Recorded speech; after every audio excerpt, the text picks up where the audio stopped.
think there are enough opportunities to play as a bad guy in video games. Whether or not you include wrestling games that feature Razor Ramon, the numbers are surprisingly low. Even in video games like Kane and Lynch or Grand Theft Auto, you rarely play as someone that is truly despicable. Well, luckily there is now a game that allows you to be a murderous thief. Payday the Heist has been released for the PSN network and Steam and looks to bring the joy of gunning down police officers and stealing from people to your non-Xbox area of choice. Question is it worth the $20 they're asking for? Let's find out.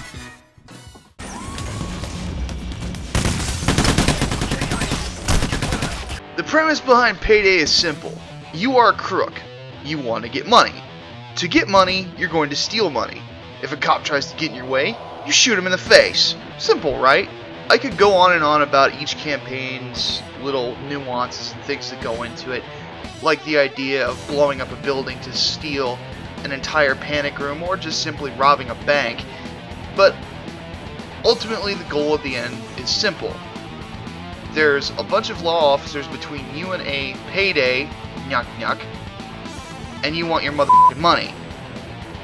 Playing and navigating through Payday isn't really that different than most of the modern day shooters. You have your basic weapon loadout at the start of each mission, and the gunplay works the way you would expect it to. You have your hip firing and your ADS aiming available to you, on top of the ability to use pieces of equipment such as laying out ammo bags and tying up hostages with zip cuffs.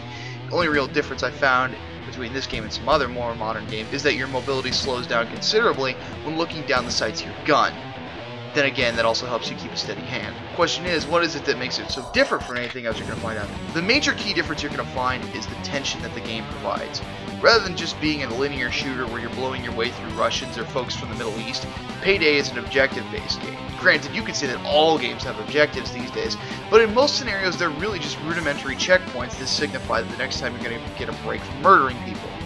In Payday there's significance. There's always a key card to grab, or a gasoline canister to nab, or something along those lines. There's always something you have to think about other than killing. The mere act of moving up the street and taking out police officers becomes complicated by A, the fact that they have much more numbers than you do, along with superior firepower, and B, you have to worry about not killing civilians. You kill civilians, one of your guys gets captured by the cops, you've got no leverage to get him back later on. To finish up talking about the gameplay, I think one thing that needs to be mentioned is that this game is not left for crime. Though it is a 4-player co-op first-person shooter meant to simulate the crisis of its world, that really is where the similarities end on the gameplay standpoint.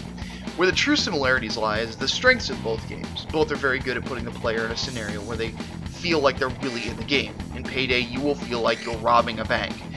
When you get busted, your heart sinks. When you get the chance to get a teammate back through a hostage exchange, you feel like there is renewed hope.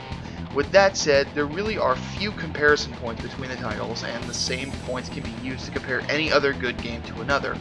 The game isn't without its flaws, though. The biggest issue you find is the AI. Partner AI is good. Enemy AI is dumber than a box of rocks. Though the cops have the same killer instinct you saw in Rockstar's Grand Theft Auto 4, they have a tendency to run into the most basic flanking maneuvers, which is something you wouldn't expect from trained law officers. How nice are those cops to come and keep us company? Presentation-wise, there's not really that much to say about Payday. The game's a budget title, and you can tell by the details put into the game. Still, it's not that the game looks bad, it's just you can tell it's not a AAA title. With that said, the level design and environment design is pretty good. Also, some of the objectives and how you go about completing them is very inventive, and it really does a solid job of making you feel like you're in a Michael Mann movie like Heat.